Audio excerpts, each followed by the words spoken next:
Herkese iyi seyirler arkadaşlar. Kanalımıza hoş geldiniz. Sizler için yepyeni haberler hazırladık. Afra Saraçoğlu'nun yeni dizisindeki karakterleri.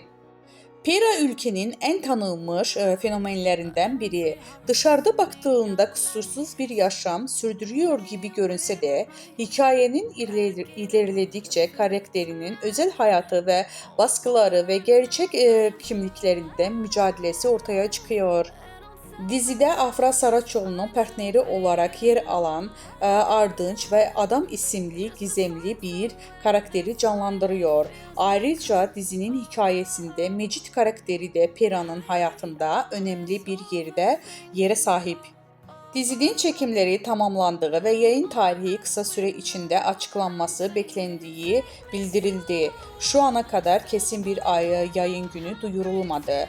Ancak dizi Disney'de yayınlanması bekleniyor. Afra Saraçoğlu hayranları en çok merak ettiği konulardan biri de dizideki aşk hikayesi olduğu belirlendi.